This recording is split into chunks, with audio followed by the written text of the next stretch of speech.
Just getting ready to go live.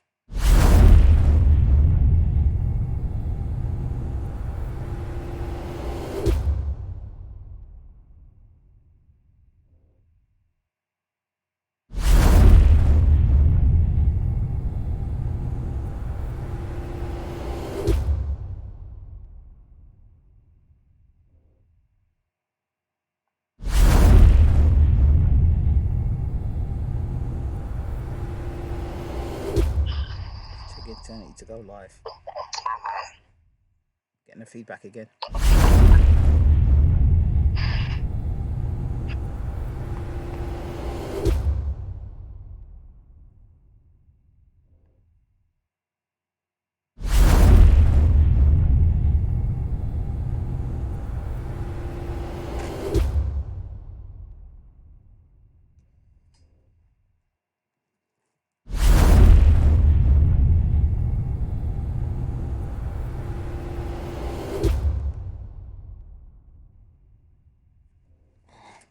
Oh, I'm just waiting.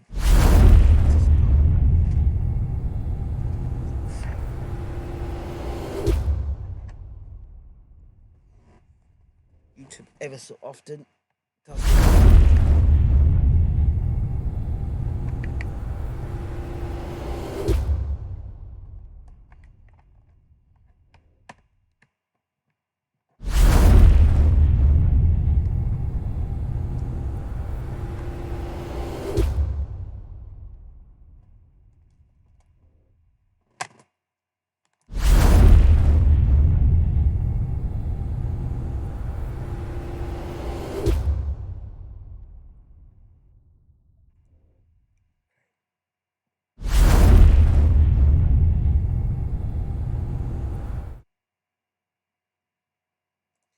We'll just wait for YouTube to catch up. And away we go. Good morning, good afternoon, good evening, and welcome to BWTM Sports.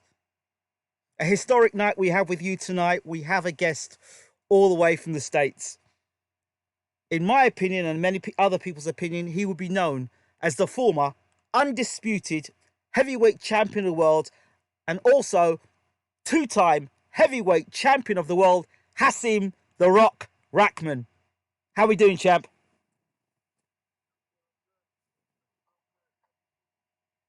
Champ, can you hear me? You seem quiet. Hold on. Let's get you. Try again. I can't hear you all, champ. You have to turn your volume up. No, you're quiet now. You're whispering.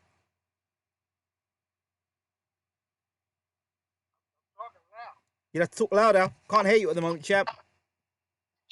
Still can't hear me? That's perfect. We have in the room HASIM RAHMAN. HASIM, how are you? I'm great. I'm feeling real good. Thank you so much for being a guest on BWTM Sports. I appreciate you having me. Okay, so for those people who don't know who you are, just give us a reminder of your record. I'm 50 wins, 9 losses, 40 knockouts, 2 draws. Okay, fantastic. So there's so many things to talk about in your career. Let us talk about the first time you became heavyweight champion of the world. How do you remember it? I mean, actually, that's a different story. The first time I became heavyweight champion, actually, in my book,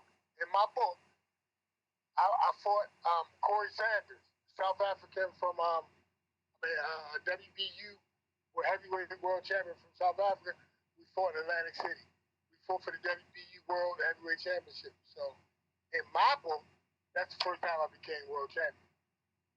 You want to talk about that? Yes, let's talk about it. Let's go there. Okay. Well, that's the first time I became world champion. We had a seesaw knockdown, knocked each other down. He knocked me down, I knocked him down. Type wild brawl at the Atlantic City Convention Center. It was a back and forth, rock'em sock'em robot affair. Corey Sanders was known as a devastating puncher. he was just getting people out of there in 1 or 2 rounds. Um, he ultimately went on to become a more recognizable heavyweight world champion when he knocked Klitschko out. But at this time, he had the lightly regarded world heavyweight title, which was the WBU title.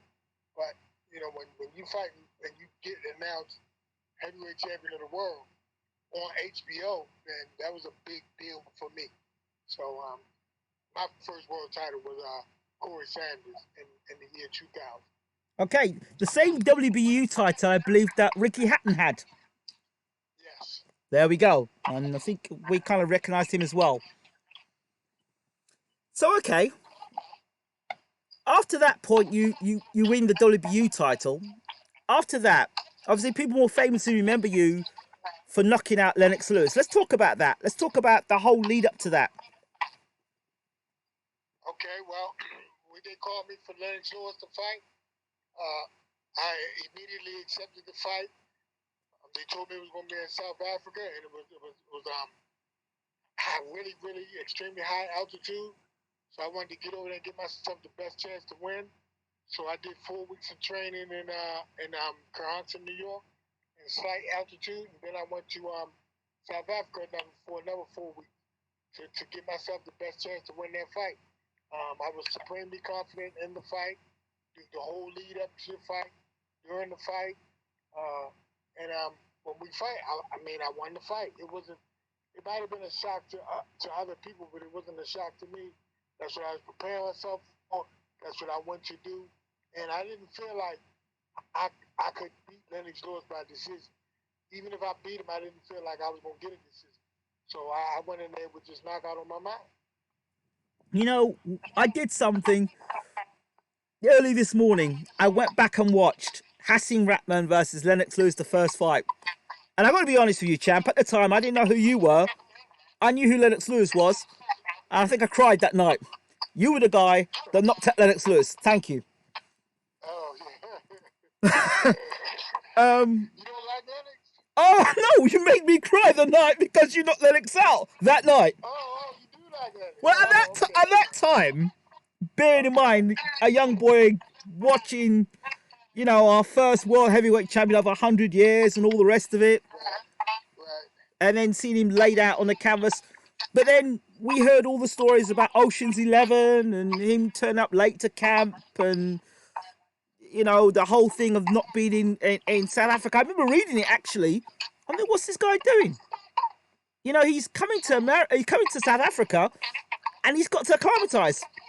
And you were there already, professional and ready to go. And he was like, it's not going to be a problem. And I'm like myself, what? Of course it's going to be a problem. The doctors had mentioned it would be an issue, and he kind of thought he was just going to walk through you and knock you out. So I was shocked. Right. Right. Well, I mean, when Lennox got over there, I did see some sparring of his over there, and he looked good. He looked strong. So if he would have got me out of there in 1 or 2 or 3 or 4 rounds, it would have never been a big deal. Which that was his plan. So it would have been a big deal if he'd have pulled that off. But I didn't get the memo about I was just only supposed to last 3 or 4 rounds. So I had my own agenda. So before I came into this interview with you, I was going to ask you what it felt like to become a champion when you fought Lennox Lewis. But I can't ask you that question because you already were a champion with the WBU title. So it was like a champion versus champion mentality rather That's than what being it the was for underdog. me. That's exactly what it. And people don't respect that, right? And it's funny to me that people don't respect that because, like, I look at guys. This same thing happened with the WBO title, right? Yep. When Ray Mercer won the BO title, when Riddick Bowe won the BO title, when Tommy Morrison won the BO title, when George Foreman won the WBO title, nobody was giving this title any credibility at that time. So it's a bunch of games being played with these world titles. So now the WBO they stuck around, they stood the test of time, and now it's a legitimate heavyweight title. Of So course. now, in retrospect, they go back and whoever won that title, Now he's a former heavyweight champion of the world. Ray Mercer never got um, um, credit for knocking out Francisco Damiani, whatever his name was, when he knocked him out, becoming the heavyweight champion of the world. He never got that credit, but now they give him credit for winning the world heavyweight title. We both really never got credit for knocking out Herbie High for winning the WBO title. Herbie High never got credit for really being a heavyweight champion of the world. And he did it. And he did it twice. He went and beat. He went and knocked out Tony Tucker as well to become two-time WBO title champion. I understand, but I'm saying at that time they wasn't giving him that type of credit. I know. It wasn't a real credible title. So for me, just because they don't get it, maybe 20 years from now, they might get the WBU might be the most prestigious title. Who knows? But I won the heavyweight championship of the world from Corey Sanders, and that's the first time I won a heavyweight championship of the world. And that's what we respect. People don't give me credit for that, but I give me credit. I can't look at what other people view me as and let that dictate my accomplishments. Amen. Or what I've achieved. That's it, brother. You speak your truth. That's right. And the other thing is this. When I watched the coverage of Lewis versus RAHMAN, the first fight, they said it's the millionaire versus the multi-millionaire in South Africa. So at the time you fought Lennox Lewis, they said you were a millionaire. Well, I mean, I had some money, but I was making over $1 million for that fight. So, So well, you're a millionaire then, aren't you? Right. They advertise it as the millionaire versus the multi-millionaire fighting in South Africa. Well, I mean, they can advertise it however they want. I mean, it was true. So that in itself changes the whole mentality because you're fighting for big money. I mean, $1 million's good money, is it not? Back then. Yeah, back in 2001, of course. That's what I'm saying. It's big money. But yeah, definitely. So I mean, 100%. So I mean, you're going to the ring, getting paid good money, and you are going to the ring like a king in itself, because you're getting paid well. I never looked at myself as an underdog. I never looked at myself as an underdog. That's. See, when we go back to it, can we go back a little bit? You can go back whenever you want to go back. This is your show. All right, let me go back. Let me go back to me fighting David Tour. Right. I go back to fight David Tour. I fight David Tour. I beat the SHIT out of David Tour. You say what you like, brother. This is a show. You say what you like. Speak your truth. I beat the fuck out of David Tour. I beat his ass, and they gave him they robbed me. They stopped the fight because they allowed him to hit me as the bell. They didn't give me any time to recover, but the regular 1 minute. And then he got out. He missed some punches. And they stopped the fight. So I got robbed in that fight, 100%. Now the irony in that is the winner of myself and David Tour was for the #1 spot to fight Lennox Lewis. That was eliminated. Wow. So they take that fight from me. So now I'm in my mind I'm 29-1, 29 wins and 1 complete robbery, right? Mm-hmm. So I go and then I go and fight Oleg Maskov. So now I'm looking at Maskov like this dude is nothing. I'm just gonna walk right through him. So Maskov knocks me out. That was a legitimate knockout. He beats me. I can't. It wasn't a robbery. They stop it too early, whatever. He knocks me out. So, okay, now Tour go and fight Lennox. He loses. Now they're looking at me like, okay, I'm an exciting fighter because they like the fights I be in. But I just can't get over the hump. They throw me in there with Corey Sanders. I was thrown in there as a sacrificial lamb. So now I knocks Corey Sanders out, win his heavyweight title. So now HBO is loving me. Okay, well, let's see him in there with Lennox. It's gonna be a good fight while it lasts, but Lennox gonna overwhelm him. So that's what the plan was. I was just getting there, I'm a tough guy. I'll put up a good fight as long as I last. So that's how they thought it was going down. So, but I had a different plan. You had different plans. I really want to talk about this, and particularly in the state and the climate of boxing today, where there's some A side, B side situations where you know before the guy even gets in the ring what's going to happen. In your situation, was there anything said to you, Rahman lay down, or you came with your own script? What was that question? I couldn't hear you. What I'm basically asking you, was there a script for you to read indirectly? Indirectly, they had a script that I told you. I was coming in there to put up a good fight for a few rounds. Maybe like a Shannon Briggs when Lennox Lewis fight. Maybe I hit him with a good shot, buzz him, and then he winds up knocking me out. Okay. A little scared. I was only supposed to be maybe a little bump or bruise. Maybe a little scared for Lennox. That's it. No way was I supposed to win. No way was I supposed to upset the apple cart. And no way was I supposed to do that, according to their script. Your upset victory was up there with Tyson getting knocked up by Buster Douglas, by Michael Moore winning, losing to George Foreman, and what was the other upset as well? There was another upset as well. But really, if you really examine it, it really wasn't. Because if you really look at it, if I really get my just due, and I win the David Tor fight, me and Lennox Lewis fight now, I'm an undefeated mandatory contender. I'm an undefeated mandatory contender, fighting him for the undisputed heavyweight championship of the world. So, I mean, but I got jobbed. I got cheated. You know, so I really was supposed to fight him as an undefeated heavyweight American heavyweight mandatory contender. So at the time, who was your manager and promoter? Central Crystal was my promoter, and Rob Middle, no, Stan Hoffman and Steve Nelson was my manager. So, at that time, were they power players or were they on the outside of power players? Were they trying to get in or were they part of the power plan?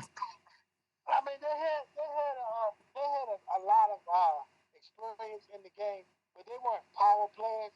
In fact, my promoter didn't believe in me so much that he had a $50,000 signing bonus to give me for me to stay with him, and Damn. he was supposed to give it to me April the 2nd or 3rd, and he didn't give it to me because I guess he felt like once Lennox loses, I'm gonna stay with him. Once Lennox beat him, I'll get him for free. Damn. So he neglected to give me the money. So now while I'm fighting Lennox Lewis, nobody noticed, but I'm a promotional free agent. Mm-hmm. So after the fight, he come down to my city. They threw me a parade. They ain't gonna bring me a check for $50,000. Are you stupid? Really? You really think I'm gonna accept this $50,000 now? So I told him he can keep that. You didn't show me. You didn't show me you believed in me and gave it to me before the fight.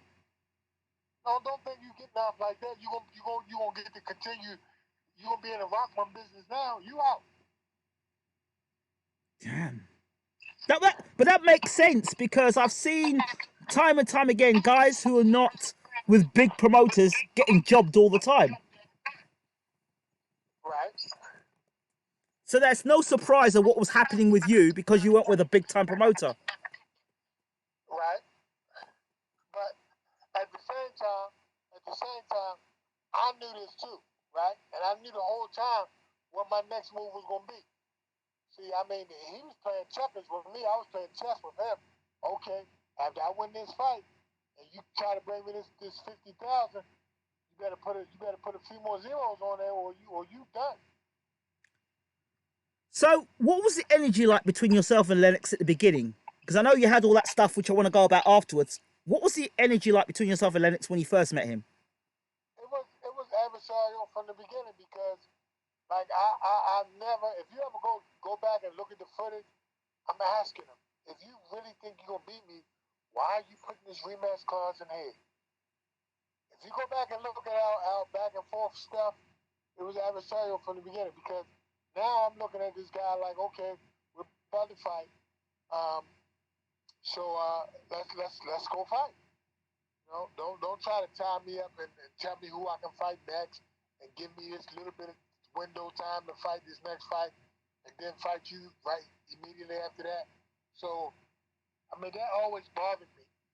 You know, Mm. if you gonna win, then if you gonna knock me out, if I'm gonna be the sacrificial lamb that you think I'm gonna be, then okay, do that. Why are you putting these protections in place? Let me hold you right at that point there, and I'm going to bring another heavyweight champion of the world, undisputed, Riddick Bowe. He threw the WBC belt in the bin. Can I put together Riddick Bowe and yourself in the same room together in the sense of negotiations with Lennox Lewis as to why Bowe never fought Lewis and why you had issues with Lewis as well? What's the question? What is the question? The question is, because of course Bowe never fought Lennox Lewis because of he threw the belt in the bin. And obviously, you had issues with Lennox because of negotiation issues and how Lennox was going behind the scenes and operating behind the scenes. Would that have been the reason why Bowe never wanted to get in the ring with Lewis? Do you think? I mean, me personally, like I'm cool with Lennox. I'm cool with Riddick Bowe. I personally don't think that's the reason. I just don't think he wanted to fight Lennox. That's my reason. You know, I don't see you being able to avenge your last amateur fight, the Olympic defeat for the gold medal, and you get a chance to fight this guy again as a pro, and you're the undisputed heavyweight champion of the world. I don't see why you wouldn't fight him.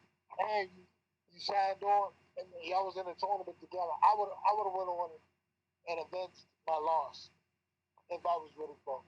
So I don't get that. Going back through and looking for your record, it seems to me that you seem to like rematches.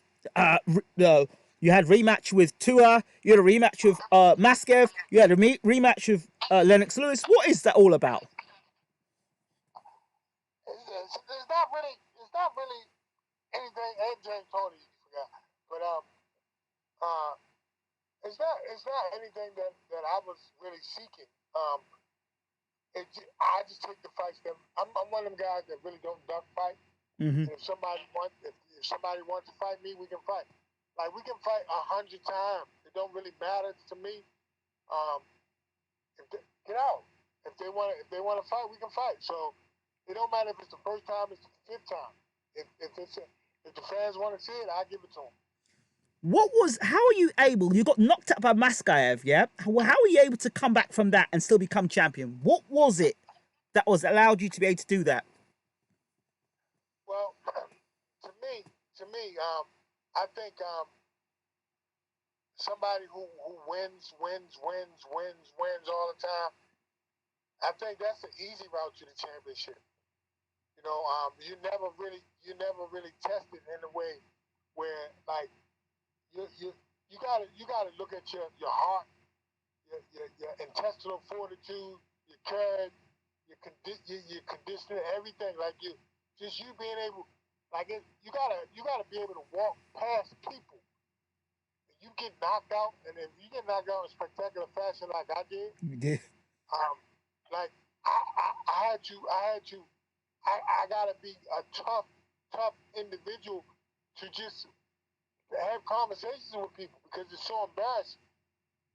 So it, now I gotta go and dig down deep inside my soul. Like, okay, what do I do? Do I can I come back? Do I want to do this? And, I mean, are these guys on another level? Or am I not? Should I be doing something else for a living? Because this can happen again. Yeah. You know, so do I want that to happen again? Do I want my kids to see this? Because it's never gonna go away. You know what I'm saying? Yeah. So now you gotta say to yourself, are you tough enough to do this? Are you tough enough to do this? Now now me winning all the fights, that's the easy part. But can you come back from a loss? Can you come back and get in there with, like, all right, now you compare these guys. Lennox Lewis, if a Moscow can knock me out, Lennox Lewis can definitely knock me out. So do I want to get in there with somebody like Lennox Lewis? You know, a champ would say no, but a champ would say, hell yeah, bring him on. Let me prove myself. I get in there with any man. And I always looked at it from a street perspective. If this man was if I was walking down the street and this man started to fight with me, would I fight him? Would I run? What would I do? We're gonna fight right then and there. And if we gotta fight to the death, we fight to the death. So that was always my mentality. It's very interesting. Who Piotr asks the question, who do you think would have won a fight between Lennox and Bo? Lennox. Okay. Any reason why? I just think Lennox was a he took the sport more serious than Bo. Okay. Bo was blowing up at that time. Even at that time, between Holyfield and Jesse Ferguson, he was blowing up in weight. He wasn't as serious about the sport as Lennox was. You know, I think skill wise, Bo had a better arsenal, but in terms of just training and taking the sport serious, and he already had a stoppage win over him in the amateur. So you know, Bo should have wanted to avenge that in the pro, and because he did, I think it was still in his mentality and his psyche that Lennox had his number. So okay, you knock Lennox Lewis out. You become heavyweight champion of the world. You are undisputed heavyweight champion of the world. You are the man. The man. How does your life change as you get out of that ring? I don't have to pay for nothing. Now I got the most. Now I got the most money I ever had in my life, and they want to give me everything free. Nuts. When I can't afford it, I can't get it. Now that I can't afford it, you give it to me. The damnedest thing I ever saw. I'm going to restaurants. I don't have to pay for food. I'm getting clothes, boxes and boxes of clothes sent to me. I'm getting everything is given to me now. Now that I'm a millionaire, I can get anything I want. It's nuts. Interesting. So, can I hold you right there that second? And could you understand Andy Ruiz when he knocked out Anthony Joshua? Yes. Explain that. Well, you get put in a situation where they're looking at you like, okay, this will be a good fight for a second. You got no chance to win, right? When people just look at you like you don't, I mean, I don't understand this. We big, strong, heavyweight, heavyweight. So anytime anybody can hit anybody and the fight can be over. But when you going in there and your mentality is, okay, I ain't got nothing to lose. Ain't nobody giving me a shot. So I really don't have anything to lose. It's a win-win situation. You put a big, strong heavyweight man in a win-win situation. It's beautiful. It's a beautiful thing. So nobody in the world thought Andy Ruiz would win. He's getting the fight on last minute notice. Uh, you know, nobody. Anthony Joshua's just a beast, a gold medalist, a unified champion. I mean, no chance, no chance. So Andy, what does he have to lose? He has nothing to lose. When you have nothing to lose, then you just go out there and put on your performance. And it happened to work for him. He knocks out Anthony Joshua. How does HASIM RAHMAN handle Anthony Joshua? I mean, I don't like to go back at different times like that. But I mean, it depends on how Anthony fights. You know, if Anthony fights like he wants to come in there and just run me right out the ring, it'll be an easy fight for me. But if Anthony Joshua, box like he did Andy Ruiz the second fight, might be a difficult fight for me. Okay. Thank you for your honesty. So okay, you knock out Lennox Lewis, you become undisputed heavyweight champion of the world, and then the rematch. What's going for your mindset for this rematch? I heard you talking. Fast forward. You gotta come back a little bit. Okay, bring me back. Bring me back. All right. Okay. Now, when we before the rematch. Oh yes, November. Press conference. Okay. And we get into a dust up at the press conference. Which press conference? The end of the fight. No. We had you didn't realize the scuffle we had on ESPN. Yes, I'm going to come to that point, but back before that. Before the rematch, though. That was before the rematch. Yes, but what about? There was something happened. You were going to fight in Japan to defend your title.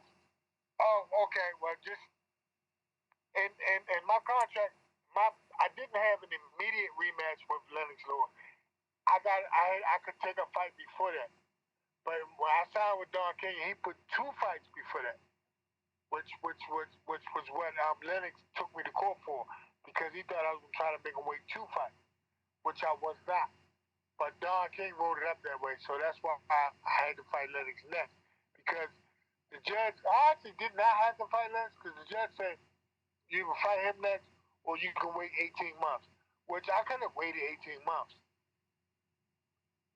But according to Lennox, he says, he had 2 contracts. He had 1 contract to fight me, and he had another contract to do something else. And the judge told him, come back here, you got to fight me. That's what Lennox said. That's not true. That's not true. Okay, what was it then? Tell us. What happened was, I signed the contract saying that I never signed the contract saying I was going to fight Lennox Lewis. It was the original contract. I said it was a contract that I had to fight Lennox Lewis in my second fight. I could fight 1 fight, and then I had to fight Lennox next. But when I signed with Don King, he put 1 fight, then he put another fight, then he put Lennox third, and that was the gist of it, and that was why he won the case, where I had to fight him next. And I really didn't. They told me I could sit out or I could fight him next. So if I really didn't want to fight him, I could have waited the 18 months and then went on about my business. So, okay, let's take you back to the ESPN. And obviously, it's one of the most highlighted, I would say, highlighted points of your career with that situation with Lennox. The animosity there was pretty real, was it not? 100%. So, I find every time I watch it, the 2 most hilarious situations I've seen is Lewis and Bo and yourself and Lewis. And I have to ask the question, because I remember you distinctly saying to him, that was some gay shit, taking me to court. Lennox interpreted it as, he's calling me gay, And I remember that, and I'm thinking, no, you were talking about the contract. Lennox was talking about something else. Why do you feel it got under Lennox's skin like that? As with Riddick Bowe when he called him that as well, in your opinion. I mean, I don't really want to speculate on that. Lennox is a good guy. We're really actually really cool these days. So I really don't care. I could care less. All I know is I never called him gay. And I'm always maintain I never called him gay. I said something about his actions. That was some gay shit taking me to court. That's it. And I mean, if whatever somebody is, that's on them. I'm not one of them guys that bash anything or anybody. So that was never my thing. So why he got mad, I mean, that's open for interpretation for whoever can hear this, whoever heard that, whoever heard him say it. So I mean, that's neither here nor there. All I know is I felt how I felt. I said what I felt. You got upset. We got tussle.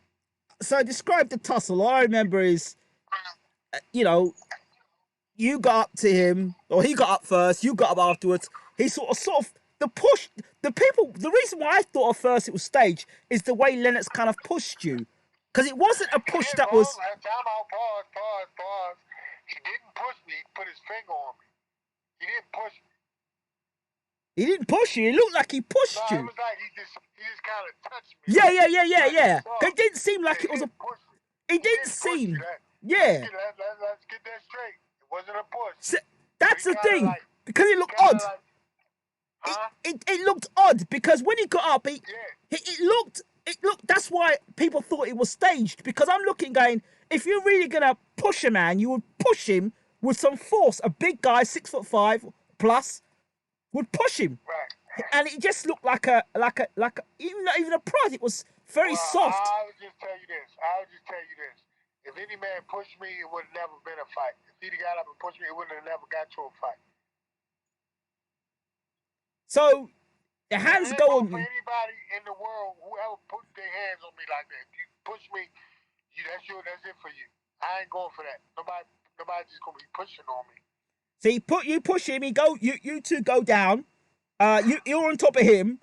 Then he gets up, and then I don't know what happened after that. Like, I think he was coming after you. What was all that about? What happened then? It seemed to go get out of control. When I kind of pushed him on the ground. Yes, I remember that. I pushed him on the ground.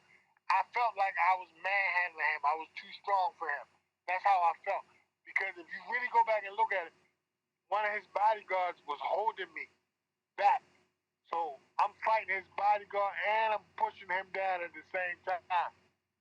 So it was like I ain't even got full strength, full use of my strength because somebody's pulling me. He's pulling me and I'm pushing him down and I still prevail. So, I just felt like I'm way too strong for this guy. So, then when he got up, he wanted to fight, whatever. But it wasn't. I was no punches thrown. So, I mean, he still knew that he wanted to box me in the ring. So I guess that prevailed, and we really didn't get to exchange punches on the set. But it was just the rest of the tour was just they kept us really separated. They never put us that close together again. But did that not sell more tickets? That's what people want to see anyway. I'm not sure. I'm actually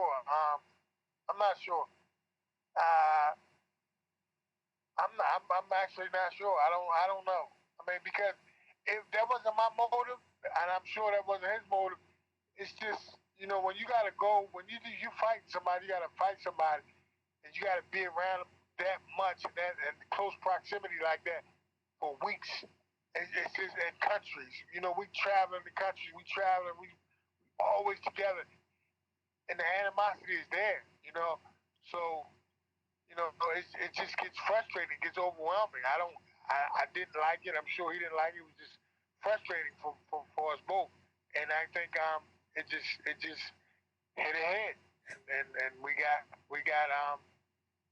into the little scuffle. So the animosity that built up from where you were at the first fight to this second fight, what was it for the second fight that made things get out of control?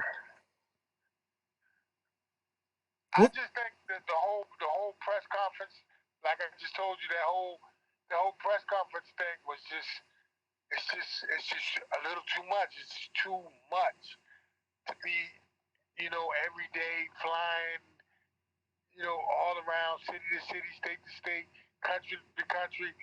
It's just too much, too quick. Right, get that, understand that, understood. Right, so the rematch comes. Your mindset, now you're the undisputed heavyweight champion of the world.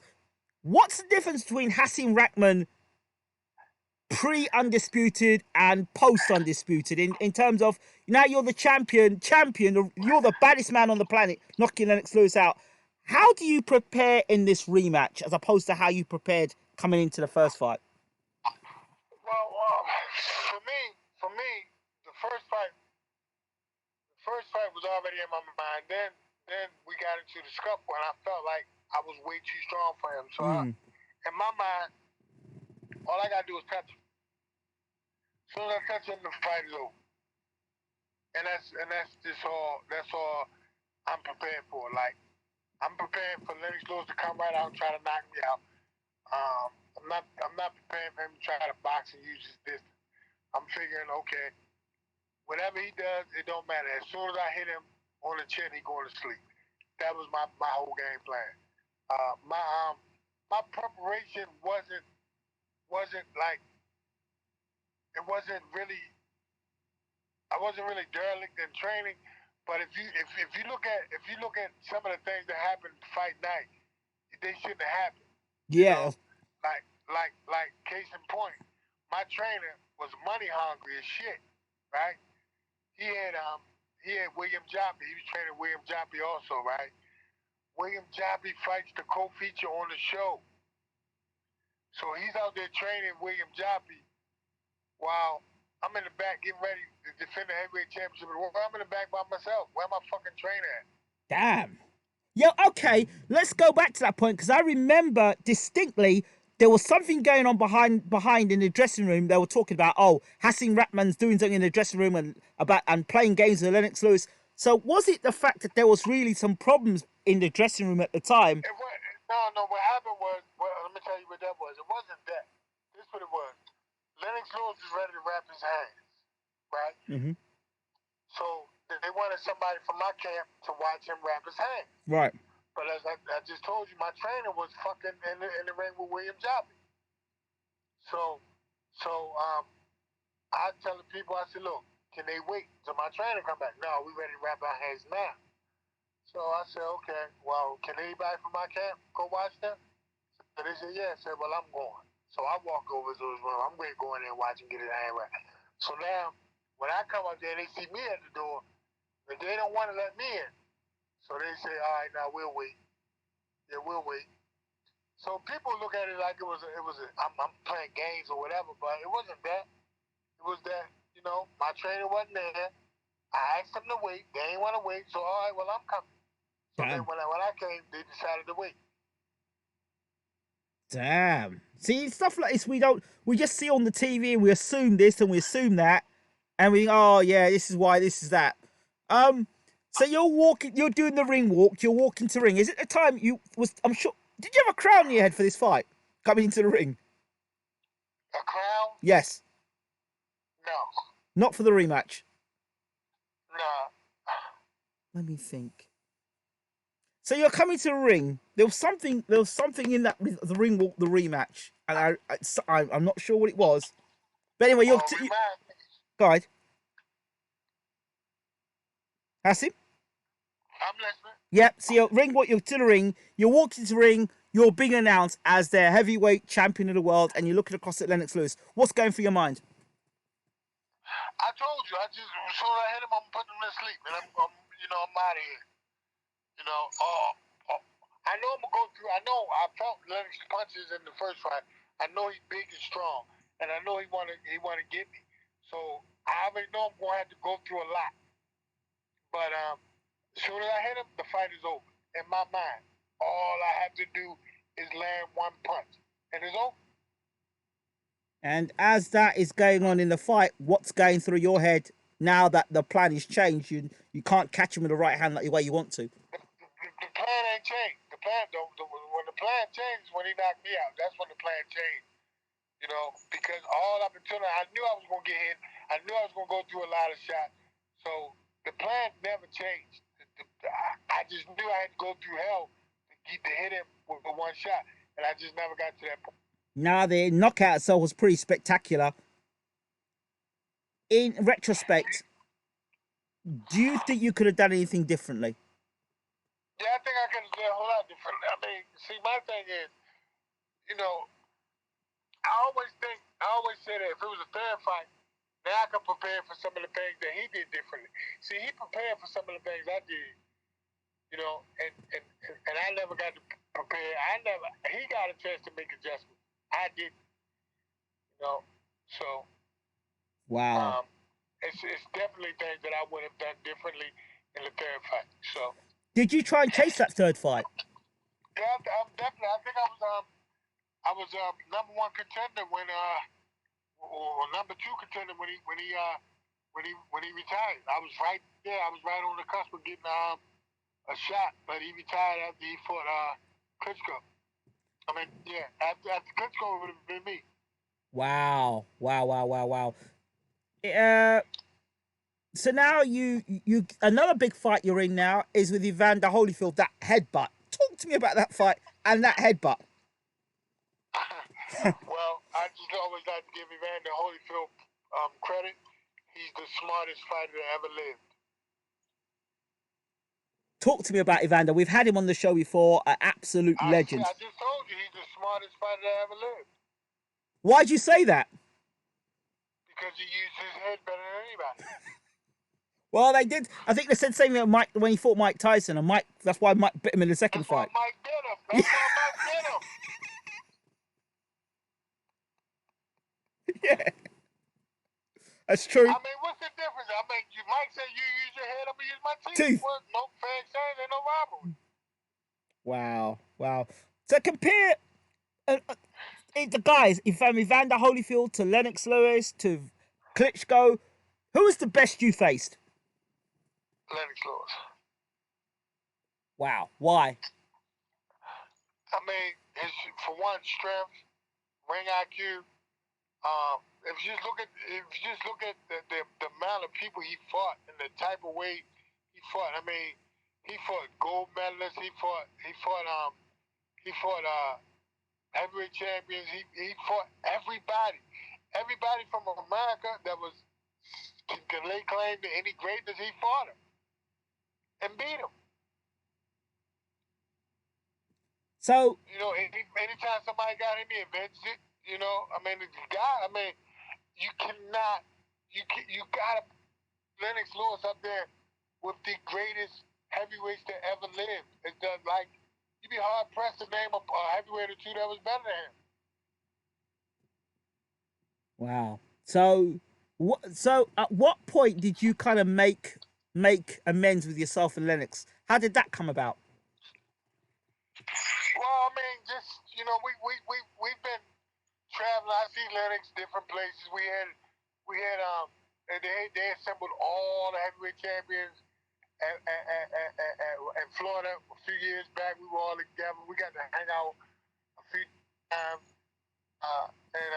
When I see him at different Hall of Fame here, different this, different that. So we talk and we just got. It's over. It's almost 20 years ago. It's almost 2 decades. So I mean, we just got to talking, and I think it's mutually understood that that's over. It's in the past. I mean, we talk. I call him. He called me. I think we may be doing some things in the future together. That sounds fantastic. That's great to hear. I mean, I see some of his guys. Like when I'm in the gym over here, like some guys from there. They might see him, then he'll call Lennox up. We talk on the phone, we chat for a second. That's fantastic. Like, he's really good dude. I really like Lennox, So that's really great to hear. That's fantastic to hear. Unfortunately, Riddick Bowe didn't get the same script. He met with Lennox, I believe, at a convention or something, and he looked like he wanted to fight Lennox then. And people were saying, what was all that about? I mean, for one, Bo kind of like he got his own memory and his own interpretation of things. So he says Lennox never wanted to fight him. So I mean, every guy got their own, idea. They call it history for a reason. You know why they call it history? His story. His story. That's his motherfucking story. He's sticking to it. So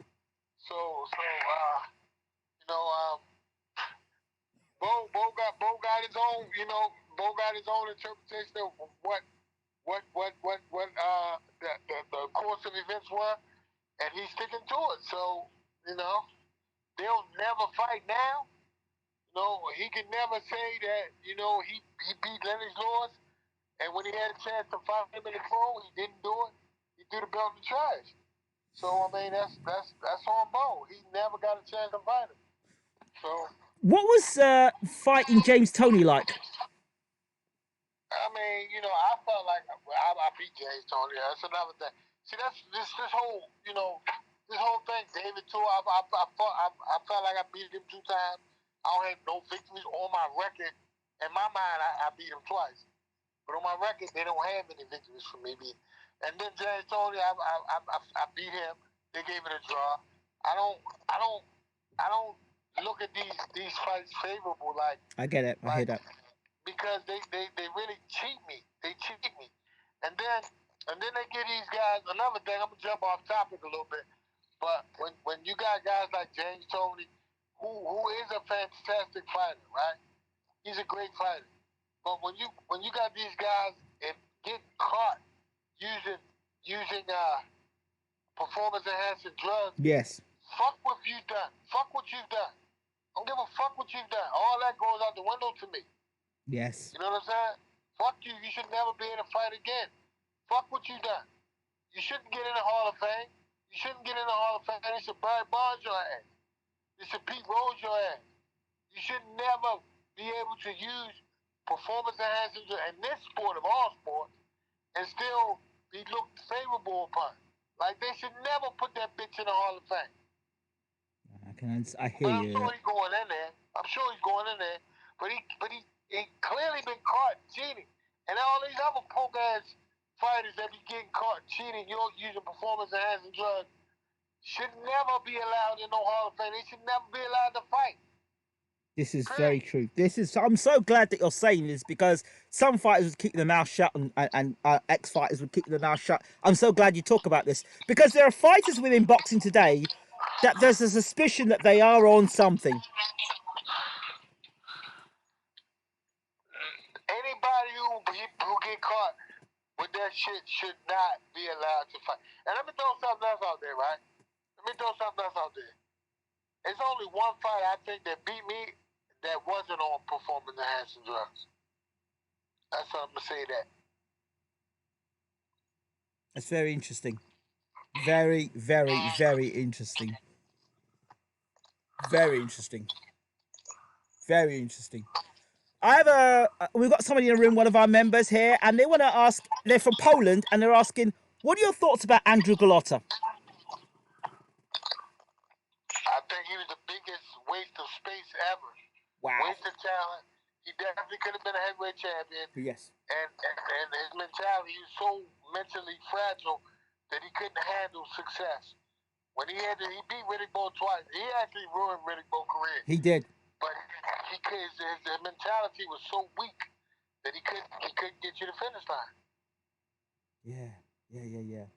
One guy that I always had I don't know if he was a myth or he was the truth, which was the president Ike Ibiabuchi. Give you my prediction of him? Yeah. You know, I sparred him before. Yes. And I dropped him. Wow. He tried to take my head off. He was coming at me like, I've never gotten to sparring that intent. From the beginning, he came right out and came right at me. And I was like, wow, fuck this guy. Hold up, wait a minute. He's coming at me like we're really fighting. And I wound up hitting him with a right hand. He slid down my leg like a telephone pole, like a fire pole. Like a fireman sliding down the pole. That's how he slid down my leg. So, but he was definitely a hard worker. Lifted a lot of weights, and stayed in the gym. So he was definitely a hell of a fighter. He was a hell of a fighter. So, I mean, the fight that everyone talks about is him and David Tua, the way he walked through David Tua's punches, the way he knocked out Chris Bird. He looked like he was going to go on to do great things. Well, I mean, that's just everybody. All they can do is, if it was the fifth, everybody be drunk, right? It's all right. So that's all you can do is go by. That's like saying if Rocky Marciano would have fight this or this, or Joe Lewis.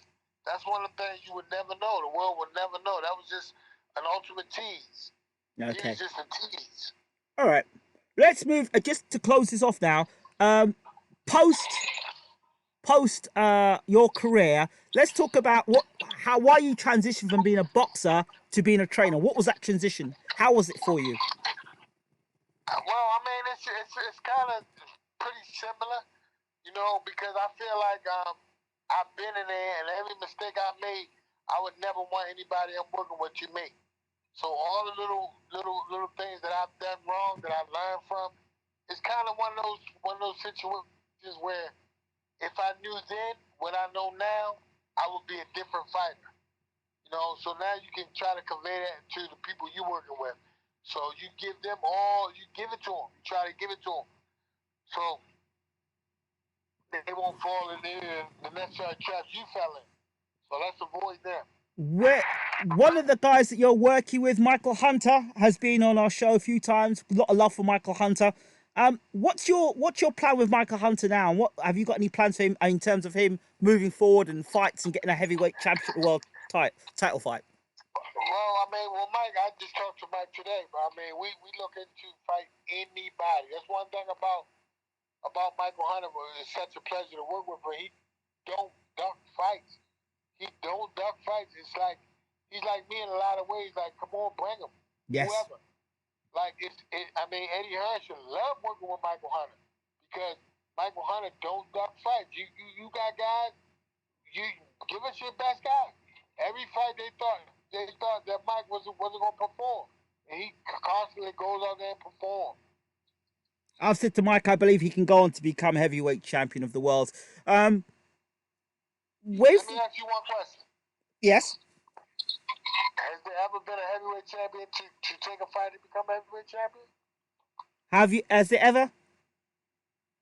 Can you repeat the question? Has there ever been a heavyweight champion to take a fighter to become heavyweight champion?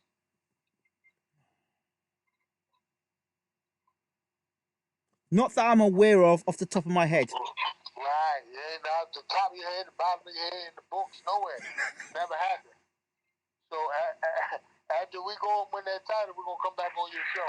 Mike and I will come on together. So you'll be two-time heavyweight champion of the world and also trainer of the heavyweight champion of the world. Ain't that great? The first and only. Damn. The only time that's ever been done. Tell them like it is, Rock. Go on. So, 53-year-old. 53-year-old Mike Tyson. People have seen him on the pads, and he looked explosive for those 30 seconds. Talk to us about your thoughts on Mike Tyson's rumored comeback. I don't believe it's a comeback. I believe it was like an exhibition. He talking about doing some exhibition, which is fine. I think it's fine. I think it's just like going in there and sparring. You know, I'm gonna just go in there and spar. I don't think Mike would go get in the ring and try to win a heavyweight championship of the world again. But I mean, I think that's good. I think it's good for the sport. I think it's good for Mike. Yes. I think it's good for whoever gonna get paid to get that ass whipping. So you know, a lot of people gonna benefit from that. So apart from people never really got to see Mike in his prime. They gonna get to see flashes. So they put the right guy in front of him, and he gonna look devastating. Yes, yes. I've always thought there should be a Masters League of boxing, so people over 40, over a certain age, they can still fight. We can get to see those fights. Like we get to see things like, for example, we could have seen Foreman versus Holmes. We could have seen Hopkins versus Toney. Those sort of things. But you see, the problem is this, right? This the problem. When you got guys like myself, right? Like I'm fucking probably stronger than every heavyweight that's active right now. I can probably bench press more than any of those guys, right? So like I know that for a fact, some of these contenders that's been fighting, I can still beat them now. You know, Mike can beat them now. So it's like the guys that's a fight, like it's some top guys, the top guys. That's one thing. You got a couple guys at the top. That's good. Then you got a bunch of trash. You got a bunch of trash after that. So guys like Mike looking at these guys getting these title shots, like get the fuck out of here. I can beat him. I'm sure Lennox looking at them guys like get the fuck out of here. I can beat him. And the people. So then not only do do they think their current version of themselves can beat him? They think that the older version of themselves would Annihilate them. Amen. You see, but see, the thing is, there are people that actually look at that 30-second clip of Mike and say, yeah, he can become a heavyweight champion of the world. Some people would advise Mike to make a comeback and try and go for the title again. How crazy is that? It's not crazy. Why? Because of the quality? You said what? Because of the quality of the fighters that are out there today? No. How about this, right? Let me just ask you a question. Let me just ask you a serious question. Right. In those 30 seconds, with that 30-second interview, you know Mike still got speed and still got power, right? Yes. Now, let me ask you, do you think in those 30 seconds, if he hit Anthony Joshua or Deontay Wilder on the chin with a clean shot, could he knock them out? Oh, absolutely. If they're still enough to stand there. That's the reason why they're saying it. However. I understand that, however. I understand that. I understand all the however. Kevin McBride, Danny Williams. Come on. He probably would never get that clean shot. But if he did. Just the idea, like, what if he did get that shot? That's what people want to see. A 50-something-year-old Mike Tyson hitting somebody on the chin. I mean, of course what do you got to go through to get hitting that guy on the chin? Nobody gonna just stand there and let you hit him on the chin. I get that. But what people want to see, it's like Conor McGregor fighting Floyd Mayweather. Get the fuck out of here. You dumb motherfuckers. Do y'all really think he gonna beat Floyd Mayweather? Floyd wore a fucking mask. Do you know why Floyd wore a fucking mask in his costume coming out? He's a robber. He's robbing the bank. Because he's robbing the shit out of the fans. Paying $100 to see this shit. Like, get the fuck out. It's the same shit. It's true. He can't beat none of them guys.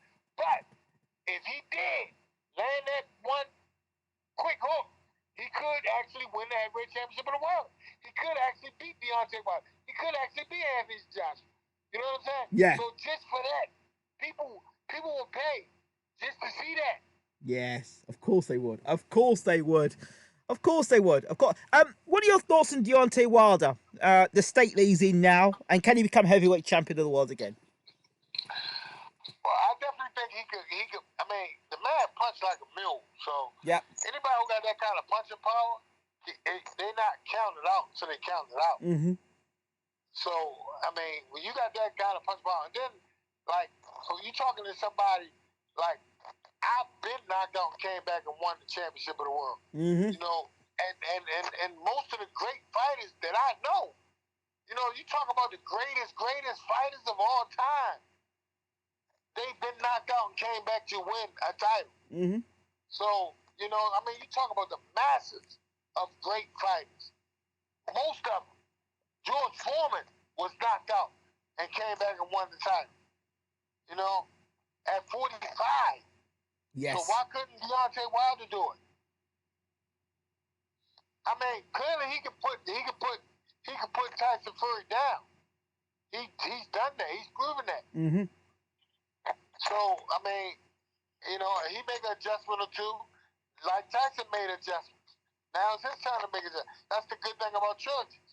Now let's see if Deontay can make this adjustment. And even if he don't beat Tyson Fury, I still think he can become heavyweight champion one day.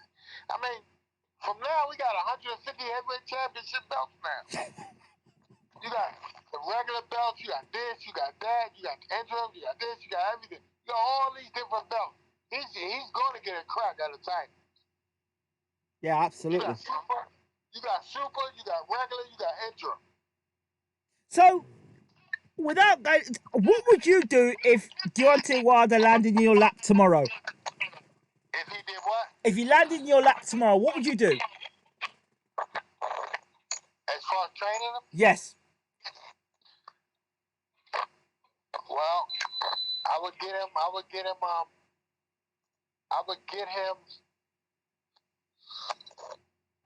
ready to go. We would go over that fight. We would watch that fight every day for like a month. And then we would dissect the fight round by round. And then we would go and look at look at how we prevent these things from happening, and then we would start add new things, you know, because he's not gonna come and fight the exact same fight. So we would go over what we did wrong, so we would never fall into that trap again, and then we would try to insert what we believe they're gonna bring in the next fight, and we would have an answer for or remedy for everything he tried to bring. But we would definitely go back and correct all the wrongs we did. We would watch that over and over and over, and we would try to perfect trying to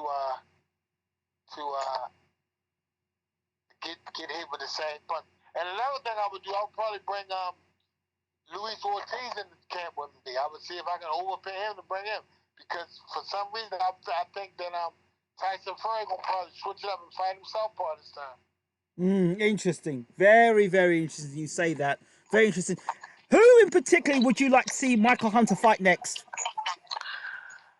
I would like to see him fight this guy got the WBA regular title. I think that's tied up with Trevor Bryant and Yeah, I'd like to see him fight the winner of that fight. Okay. If you couldn't get that fight, would you entertain Herkovich? Who? Herkovich. Yeah, no problem. What do you make of Herkovich? I don't think Herkovich would want that fight though. Okay. And how do you final question, how do you think Michael Hunter would do against Anthony Joshua? I think Mike will beat Anthony Joshua. I think Mike will beat Anthony Joshua. And I'm not just saying this. I really think he would beat Anthony Joshua. Mike got a certain skill set that would be a problem for anybody, any heavyweight. So Mike almost can do middleweight things in a heavyweight body. Yes, fantastic. HASIM RAHMAN, champ, thank you so much for being on BWTM Sports. Do you have anything to say? Any closing remarks? I'm just trying to do my thing every day in this sports. I don't do social media. I got Instagram. Any of your followers, I'm at HASIM the RAHMAN. Follow me on Instagram, and you know, you're gonna see a lot of different things coming, and I'm gonna update you with some huge news that's coming, and in the sport of boxing and beyond. So I'm here, and you want to do this again anytime, hit me up. I'm ready. HASIM RAHMAN, thank you so much for being on BWTN Sports. It's been an absolutely great interview with yourself. I think our fans around the world will appreciate you and would love to have you back again. Thank you again, HASIM RAHMAN. My man. All right. Take care, champ. All the best.